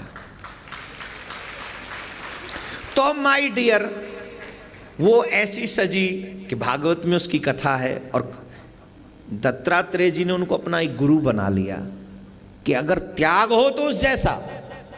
क्या गजब का त्याग है! जिंदगी भर जो पुरुषों के लिए सजी हो, जिंदगी भर, क्या विद इन सेकंड वो त्याग कर सकती है उस दुनिया का? बोलिए, आप कर सकते हो? 50+ बताओ कौन कौन त्याग कर सकता है आज अभी इसी वक्त? है हिम्मत किसी में? अभी भी जमे बैठे हैं जैसे गुड़ पे मक्खी बैठी रहती है। जैसे गुड़ पे मक्खी बैठी रहती है वैसे ही जमे बैठे, छोड़ना नहीं है। कथा सुना दो, कल्याण कर दो, लेकिन मरेंगे तो फ्लैट में ही। कहां मरेंगे? आजकल फ्लैट सिस्टम है भैया, घर कहां है? घर कहां है? कहीं नहीं है, फ्लैट सिस्टम है, सब फ्लैटों में रह रहे हैं। लेकिन उसने 1 सेकंड में छोड़ दिया, 1 सेकंड में। वो भी हमारी तुम्हारी तरह गृहस्थी नहीं थी, साधारण नहीं थी। जिंदगी भर क्या कर्म किया उसने, वो भी सोचो। इतना पाप में लिप्त रहने के बाद 1 सेकंड में छोड़ दिया और चली गई कृष्ण के लिए तैयार होने के लिए। और ऐसी सज गई मेरे प्यारे, ऐसी सज गई। कृष्ण की शरणागति अच्छे अच्छे को सुधार देती है, और सबको सम्मान उनको मिलता है जो कृष्ण की शरणागति स्वीकार कर लेते हैं। मेरे भाई बहन, ऐसे ही भगवान ने बड़े सुंदर सुंदर उपदेश दिए। अब हमारे और आपकी मृत्यु की वजह भी मैं एक बता दूं। दत्तात्रेय के एक गुरु का चर्चा और करते हैं, बता दें। हम और आप जैसे मर रहे हैं, वहां पर एक और जीव मर रहा है। दत्तात्रेय जी ने 24 गुरुओं में से एक को गुरु बना लिए, हाथी को, गजराज को। इंग्लिश मीडियम वालों के लिए एलिफेंट। एलिफेंट की कंडीशन क्या है? हाथी को पकड़ा कैसे जाता है? जंगल का हाथी मस्त मत वाला, उसके सामने पड़ने की हिम्मत कोई कर नहीं सकता। जंगल का हाथी मत वाला गजराज, उसके सामने ये लोग आगे आएंगे। अरे वो तो महाराज सिंह को भी, सिंह की भी जब सामना हो जाता है तो सिंह भी थर थर कांपता है। हाथी को कंट्रोल में नहीं कर पाता है वो। एक सूंड के प्रार से अच्छे अच्छे हाथी जो है गोविंदाय नमो नमः हो जाता है, इतना दम है। वो मस्त मत वाला हाथी गजराज एक छोटे से व्यक्ति के कंट्रोल में आ जाता है। एक छोटी सी वो क्या बोलते हैं उसको, अंकुश जो होता है उसके थोड़ा सा वो आगे चोबा रखते हैं। इतना हाथी इतना से में कंट्रोल, पर इतने से कंट्रोल में होने के लिए फंसता कहाँ है? हाथी को पकड़ा कैसे जाता है जानते हो? हाथी पकड़ने वाले लोग एक हाथी के साइज का गड्ढा खोदते हैं। गड्ढा खोदते हैं, उस पे घास लगा देते हैं और उस गड्ढे के आगे हथनी खड़ी कर देते हैं। हथनी काई की? कागज की। काई की? घास फूस किसी की भी, वो बना के खड़ी कर देते हैं। हाथी इतना मदांत होता है हथनी से मिलने के लिए, वो कागज की असली और घास की हथनी में कोई फर्क नहीं करता है, और उससे मिलने के लालच में वो चल पड़ता है। तो वो उससे तो नहीं मिल पाता, लेकिन अपनी मुसीबतों से जरूर मिल लेता है और उस गड्ढे में गिर जाता है। लोग उसे पकड़ लाते हैं और वो हमेशा के लिए कैद हो जाता है। ये जीव यत्र तत्र स्वतंत्र जीव है। इस आत्मा को भला कौन कंट्रोल में कर सकता है? कोई कर सकता है? कोई नहीं कर सकता। जो आत्मा जलाई नहीं जा सकती, जो आत्मा काटी नहीं जा सकती, जो आत्मा हमेशा यत्र तत्र स्वतंत्र है, वो आत्मा जब इस शरीर में आती है तो शरीर ये हाथी गजराज का रूप धारण कर लेता है। लेकिन इस गजराज को फंसाया कहां जाता है? इसके सामने से तमाम वो माया की हथनी या काई वासना या कुछ भी डाल दीजिए। स्त्री के लिए पुरुष वासना है, पुरुष के लिए स्त्री वासना है, वहाँ ऐसा फंसा दिया जाता है। फिर ये नाचे नर मरकट की नाई, सबई नचावत पंडित जी राम गोसाई। ये फिर वही लीला भगवान करेंगे, मुझे मालूम है। भगवान की लीला बड़ी विचित्र है। यूं नाच बंदर की तरह नाच रहे कि नहीं। बेटे के स्कूल जाना है, ऑफिस छोड़ के कहाँ गए? पेरेंट्स मीटिंग में। फिर वहां से ऑफिस में फोन आ गया, अरे बड़ा गजब का डेलीगेशन आया, जल्दी आइए। फिर वहां से भाग दौड़ करी, फिर वहां से भागे। अब बंदर की तरह नाच रहे हैं कि नहीं? कभी गाड़ी इधर, कभी गाड़ी, किसके चक्कर में? बंधन में पड़ गए। जैसे वो हाथी पकड़ा गया वैसे हम भी पकड़े गए। लेकिन ये स्वतंत्र जीव कब स्वतंत्र होता है? जब सद्गुरु का आश्रय ले लेता है, उनसे मंत्र दीक्षा लेकर अपने जीवन के लक्ष्य की ओर बढ़ जाता है, तब जीव स्वतंत्र होकर परमात्मा के चरणों में लग जाता है।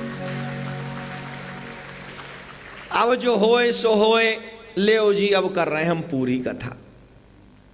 भगवान श्री कृष्ण उद्धव से कहते हैं, उद्धव ये सब लीला धर्म की हैं, और तुम समझो आने वाला समय कलयुग का है। कलयुग बड़ा खतरनाक है महाराज। कलयुग की उम्र है 4,32,000 वर्ष की। सुनना जरा ध्यान से, कलयुग की उम्र कितनी है? 4 लाख। 4 चरणों में बांटा गया है। पहले चरण के जो है हम हैं, दूसरा आएगा, तीसरा आएगा, चौथा आएगा। एक चरण की उम्र है 1,08,000 वर्ष। इस तरह से 4 चरणों में बांटा गया है। पहले चरण में 100 वर्ष की उम्र है जीव की, दूसरे में 50, तीसरे में 25, चौथे में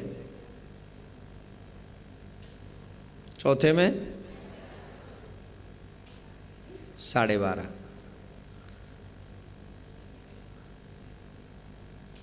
कलयुग का जीव कामी होगा, लालची होगा, भोगी होगा, वासनाओं में रात दिन घिटा एकदम घिरा पड़ा, सब उसी में रहे, वासनाओं में। सबसे बड़ी बात कलयुग के जीव की जो है, वो प्राकृतिक तौर पे बुद्धि के लेवल पे ही पापी हो जाएगा। धर्म को जानने के बाद भी धर्म नहीं करेगा, पाप में रुचि ज्यादा रहेगी। अब बताइए, फिल्में लोग ज्यादा देखते हैं कि कथा ज्यादा सुनते हैं?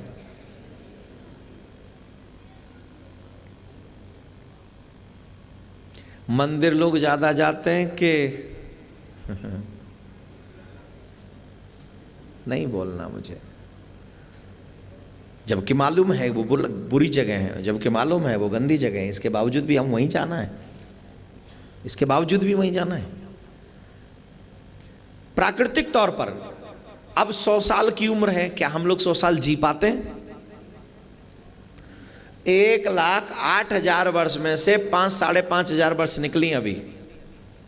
कितनी निकली है? जोर से बोलिए। 5-5,500 वर्ष निकली अभी कलयुग में। अभी तो बहुत बाकी है। लेकिन ऐसा कौन सा कर्म है जो अभी नहीं हो रहा?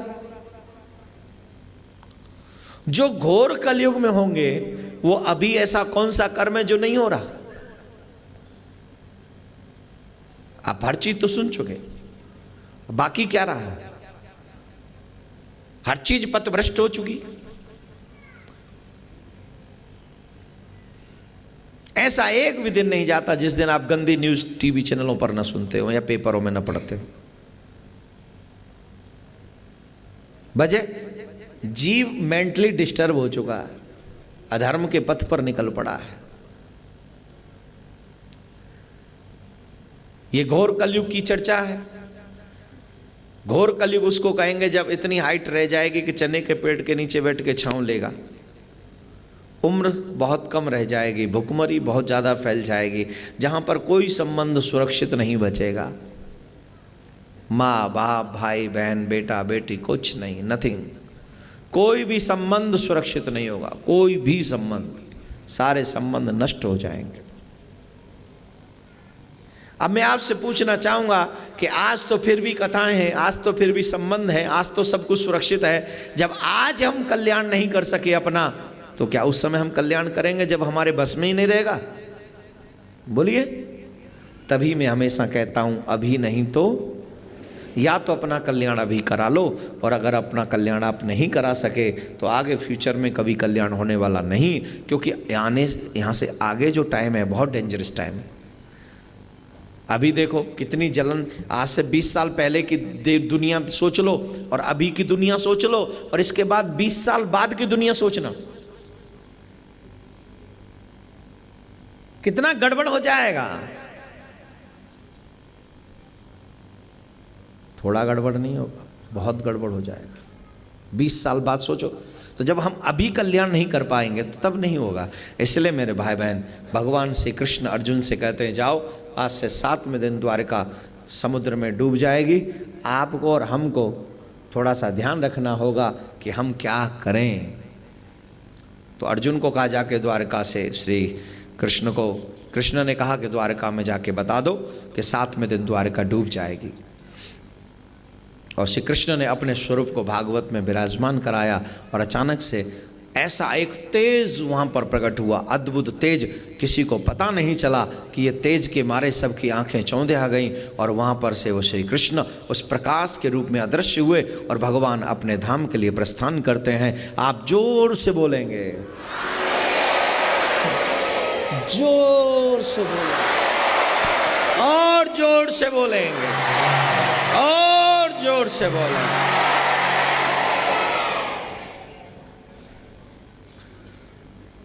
भगवान इस पृथ्वी को छोड़कर नहीं गए, बल्कि भगवान भागवत में अपने स्वरूप को विराजमान करा कर गए।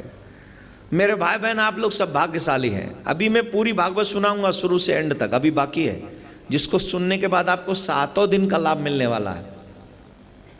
जिस कथा को सुनने के बाद आपको पूरे, जिनसे 1 आध दिन कथा मिस भी हुई है उनको भी 7 दिन का लाभ मिलेगा, और जिन्होंने लगातार 2 बार, जिन्होंने पूरी कथा सुनी है उन्हें 2 बार भागवत सुनने का लाभ मिलेगा।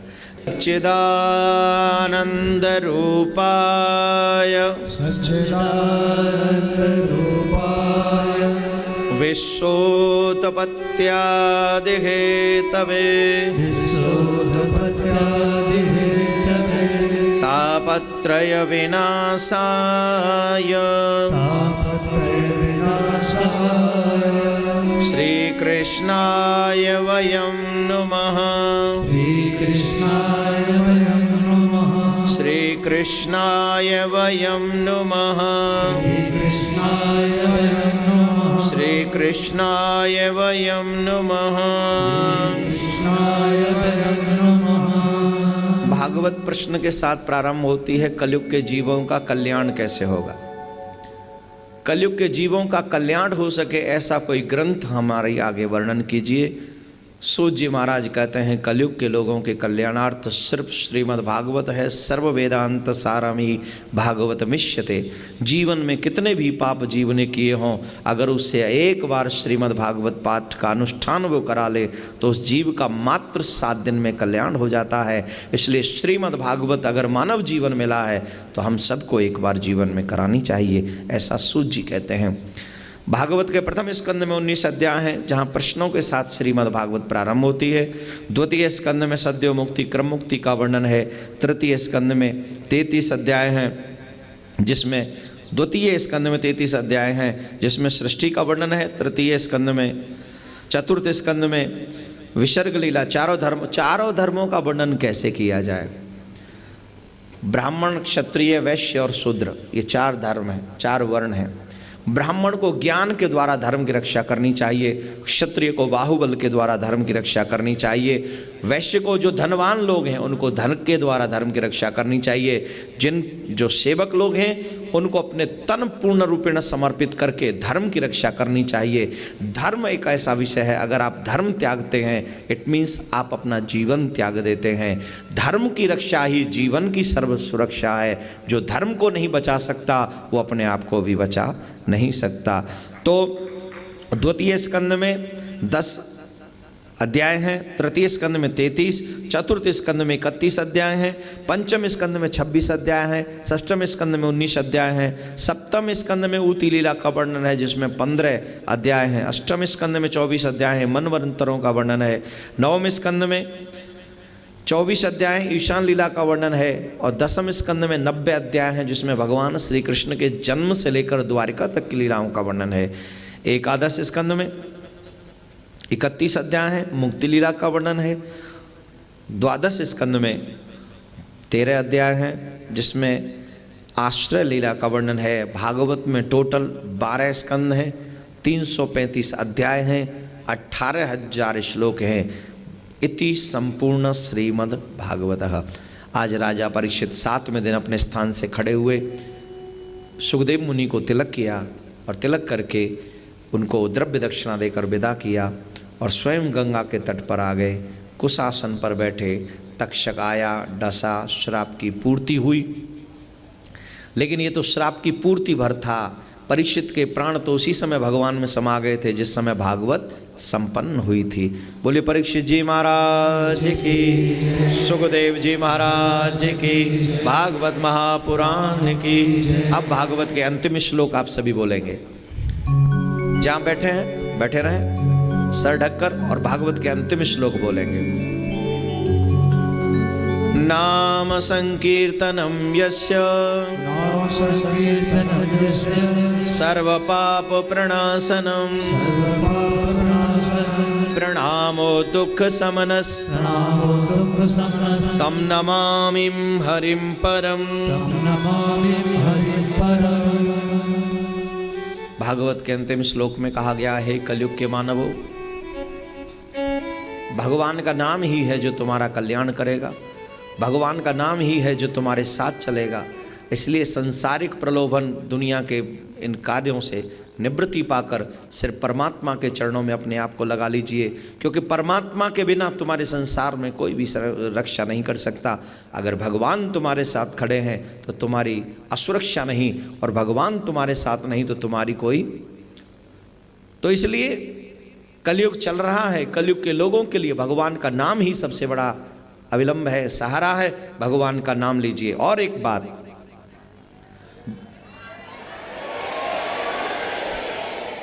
बेटा बेटी खड़े के खड़े रह गए, महल दो महला धरे के धरे रह गए, साथ जाने को फिर ना अधेला मिला, हंस जब जब उड़ा तो अकेला उड़ा। भागवत मात्र 7 दिन में मोक्ष करती है। मेरे भाई बहन, पिछले 7 दिनों से ये कथा यहाँ हो रही है। अगर इन 7 दिनों में मैंने कुछ ऐसा कहा हो जो आपके मन को अच्छा न लगा हो, उसे ध्यान में मत रखिएगा, क्योंकि मेरा लक्ष्य सिर्फ धर्म की रक्षा है। मेरा पर्सनल आपसे कोई लेना देना नहीं है। लेकिन हाँ, कभी अभावावेश में ऐसे शब्दों का प्रयोग जरूर किया होगा जो आपके अंदर तक गए होंगे, और मे भी उसने आपके अंधकार को मिटाया होगा।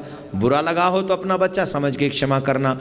और अगर इन 7 दिनों में एक भी बात आपको अच्छी लगी हो तो आप उसे जिंदगी भर कभी भुलाना मत। ये ब्राह्मण का वचन है मेरे प्यारे। अगर एक भी बात आपने धारण कर ली तो वो आपका कल्याण करेगी और आपको कन्हैया तक पहुंचाएगी, गोविंद तक पहुंचाएगी। ये मेरा वचन है, ये ब्रजवासी का वचन है, एक व्यासपीठ का वचन है। दूसरी बात, कथा सुनी, कथा सुनने के बाद दक्षिणा जरूर देनी चाहिए। अभी कथा संपन्न हुई, दक्षिणा। अब दक्षिणा कैसे दें? दक्षिणा देनी चाहिए आचार्य की मर्जी से। जो आचार्य चाहें वो दक्षिणा हम उनको दें। क्या दक्षिणा दोगे? अपने बच्चे को धर्मात्मा बनाएं, ईमानदार बनाएं, सच्चा नेक इंसान बनाएं। अगर आपका बच्चा ईमानदार और नेक होगा तो तेरे बुढ़ापे में कभी कोई प्रॉब्लम नहीं आएगी। और अगर तुम्हारा बच्चा ईमानदार और नेक नहीं हुआ तो तेरा बुढ़ापा कभी अच्छा बीत नहीं सकता। ये मेरा मानना है।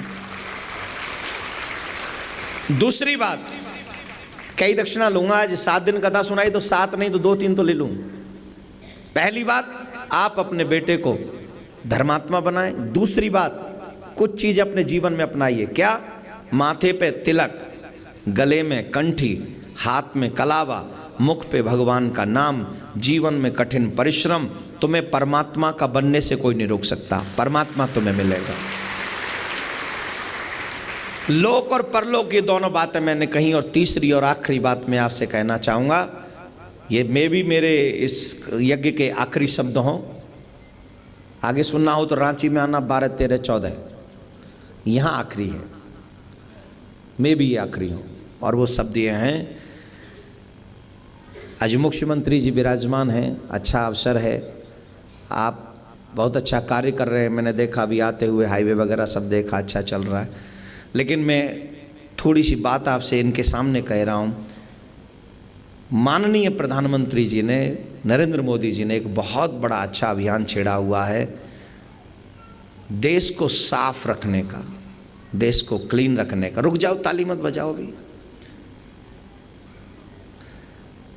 मैं मुख्यमंत्री जी को बता दूं, मैं बीजेपी का सपोर्टर नहीं हूं, मैं कांग्रेस का सपोर्टर नहीं हूं, मैं अपने कन्हैया का सपोर्टर हूं, मैं अपने देश का सपोर्टर हूं।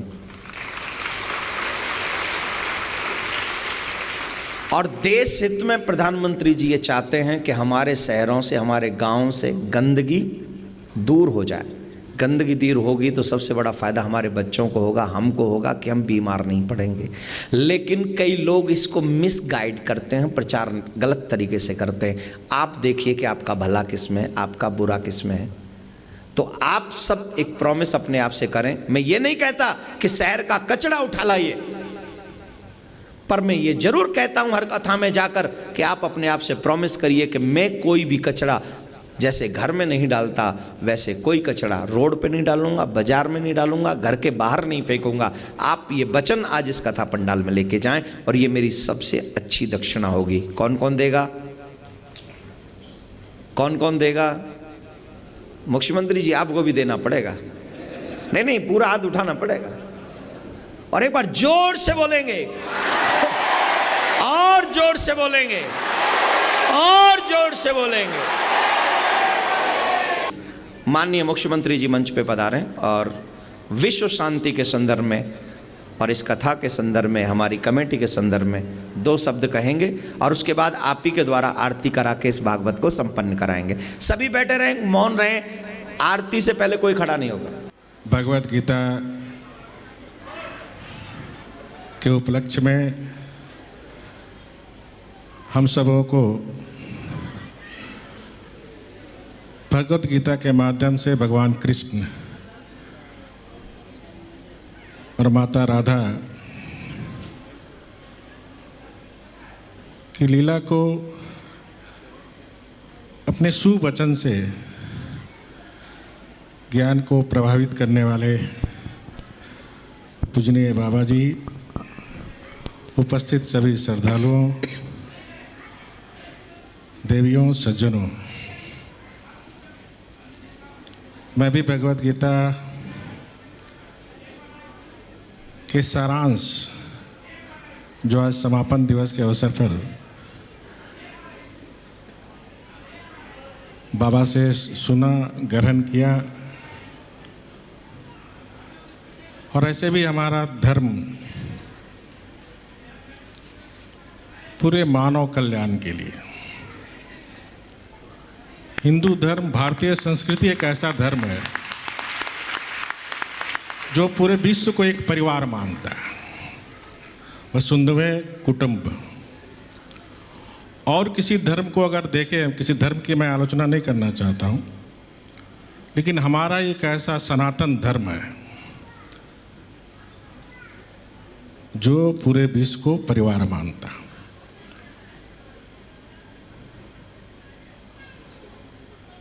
और हम सभी जानते हैं भारत एक आध्यात्मिक देश है। भारत को किसी नेता और सरकार ने नहीं बनाया, भारत को बनाने वाले आप जैसे संत, ऋषि, मुनियों ने इस देश को बनाया। और इसीलिए भारत किसी समय में भारत विश्व गुरु से प्रख्यात था। हमें फिर से उस विश्व गुरु की ओर बढ़ना है और विश्व गुरु की ओर बढ़ने के लिए इस तरह के महापुरुषों के सद्वचन सुनकर अपने अंदर ग्रहण करना। सुनते हम सब लोग हैं, लेकिन सुनना और ग्रहण करना बहुत अंतर है।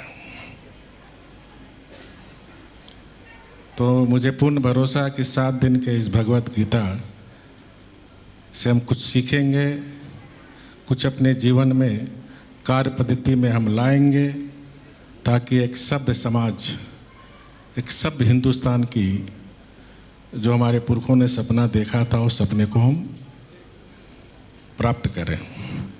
मैं बाबा जी से परमिशन लेकर आप सबसे भी अनुरोध करना चाहूँगा, जिस तरह बाबा जी ने कहा कि स्वच्छता, क्योंकि हम सभी अपने राष्ट्रपिता महात्मा गांधी के वंशज के लोग हैं।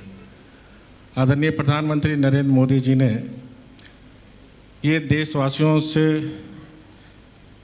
ये अनुरोध किया कि जब 150वीं महात्मा गांधी की जयंती 2019 में हम मनाएंगे, तो एक स्वच्छ भारत हम महात्मा गांधी के चरणों में दें। और इसीलिए बाबा जी ने भी आपसे अपील की, तो मैं भी अपील करता हूँ कि हर व्यक्ति की जिम्मेदारी है, जिस मोहल्ले टोले में रहें, अपनी जिम्मेदारी को हम निर्वाह करें। दूसरा, मैं आपसे और अनुरोध करना चाहूँगा, 21 जून को अंतर्राष्ट्रीय योग दिवस मनाया जा रहा। सरकार के स्तर पर भी हमने झारखंड सरकार में सभी विभाग के अधिकारियों को निर्देश दिया है कि सभी जिले में डीसी के निर्देश दिया कि हर जगह योग दिवस मने। रांची में भी हम और हमारे महामहिम श्रीमती द्रौपदी मुर्मू के नेतृत्व में मोराबादी मैदान में 20,000 की संख्या में उस दिन योग दिवस होगी। यहाँ इस जिले में भी जिला के उपायुक्त के द्वारा इस तरह के योग दिवस का कार्यक्रम होगा। तो आपसे अपील करूँगा कि जमशेदपुर में योग दिवस जिला प्रशासन के द्वारा या फिर स्वयं अगर आप सामाजिक संस्था अपने स्तर से भी आप इस योग दिवस को मनाने का काम करें, ताकि इस योग के माध्यम से भारत फिर विश्व में एक अपनी संस्कृति की अमिट छाप छोड़े। ये अपील करते हुए और ये कामना करते हुए आप सब का जीवन सुखमय हो, आनंदमय हो, और हमें भी इस भगवत गीता के माध्यम से, बाबा के माध्यम से इस राज्य में एक ईमानदार प्रशासन, जो हमारी सरकार की प्राथमिकता है, गुड गवर्नेंस एंड डेवलपमेंट, ये मुझे इतनी शक्ति भगवान कृष्ण के द्वारा मिले, ताकि इस राज्य में 5 वर्षों के अंदर, ये मेरी ख्वाहिश है, इस राज्य में भगवान ने इतनी क्षमता दी है कि हम 5 वर्ष के अंदर गुजरात और महाराष्ट्र के बराबरी में आ सकते हैं। और मैं भी कहना चाहता हूँ, 10 वर्ष के अंदर इस देश का नहीं, दुनिया का सबसे समृद्ध राज्य बनने की क्षमता झारखंड की जनता में।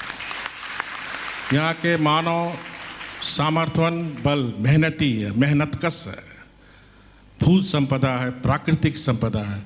जरूरत है कि ईमानदारी से इस राज्य को समृद्धि की ओर ले जाने के लिए इच्छा शक्ति, और वो इच्छा शक्ति मैं भगवान से मांगता हूँ कि वो इच्छा शक्ति इतनी मुझे दे, ताकि मैं 3.25 करोड़ जनता की आकांक्षाएं और आशा को पूर्ण कर सकूं। बहुत बहुत धन्यवाद। भगवान की है आरती, पापियों को पाप से है तारती। श्री भागवत भगवान की है आरती, पापियों को पाप से है तारती। अमर ग्रंथ ये मुक्ति ग्रंथ ये, पंचम वेद निराला, नव ज्योति जगाने वाला, हरि नाम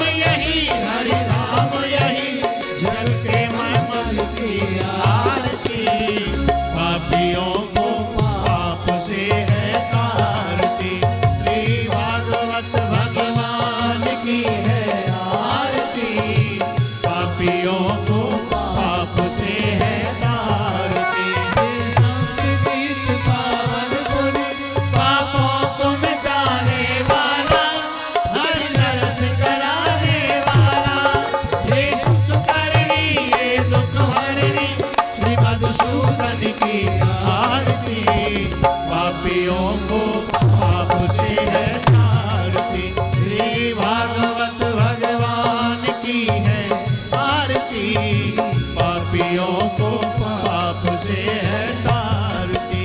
ये मधुर बोल जग पंथ खोल सतमार्ग बताने वाला, बिगड़ी को बनाने वाला, श्री राम यही घनश्याम यही, प्रभु के महिमा की आरती। पापियों को पाप से है तारती, श्री भागवत भगवान की है आरती। पापियों को पाप से है तारती, पापियों को पाप से है तारती, पापियों को पाप से है तारती। पूज्य महाराज श्री का स्वप्न, विश्व में शांति और घर घर में भगवान के नाम का वास, इस संकल्प को एक महाअभियान बनाने का बीड़ा उठाया है श्रद्धेय शांति दूत श्री देवकीनंदन ठाकुर जी ने। भौतिकता के दौर में भटक रही युवा पीढ़ी को भी अपने महाअभियान में जोड़कर उनको भी भगवत भक्ति के रस से सराबोर करने का दृढ़ निश्चय किया है महाराज श्री ने। साथ ही विश्व शांति सेवा चैरिटेबल ट्रस्ट महाराज श्री की अध्यक्षता में अंतर्राष्ट्रीय स्तर पर भगवत भक्ति के प्रचार के साथ मानवता की सेवा के लिए भी प्रतिबद्ध है। जरूरतमंदों की सहायता और विषम परिस्थितियों में महाराज श्री ने सदैव सबके लिए अपना हाथ बढ़ाया है। आप भी श्रद्धेय शांति दूत श्री देवकीनंदन ठाकुर जी के महाअभियान में अपना पुनीत सहयोग प्रदान कर सकते हैं। फाउंडर मेंबर 5,51,000 रुपए, समिति मेंबर 2,51,000 रुपए, कार्यकारिणी मेंबर 1,21,000 रुपए, सह कार्यकारिणी मेंबर 51,000 रुपए, आजीवन सदस्य 1,100 रुपए। आप अपना सहयोग विश्व शांति सेवा चैरिटेबल ट्रस्ट के भारतीय स्टेट बैंक मथुरा शाखा के खाता संख्या 308809444453 में जमा कर सकते हैं। मासिक पत्रिका शांति संदेश एवं महाराज श्री द्वारा गाए हुए सुंदर सुंदर भजनों की सीडी व श्रीमद् भागवत कथा एवं श्री राम कथा के डीवीडी सेट प्राप्त करने के लिए संपर्क करें। ज्योति music company, Shanti Seva Dham, Chhatikara, Vrindavan road, Vrindavan, Mathura, Uttar Pradesh. Phone number 0735 111 221, 0735 111 331। Delhi कार्यालय C5/90, first floor, sector 6, Rohini, Nai Delhi 110085। Phone number 01147564008। Mobile 9212210143। Website www.vssct.com, www.shantisevadham.in। Email info@vssct.com। Twitter dn/ठाकुर/g। Facebook Devkinandan Thakur ji VSSCT।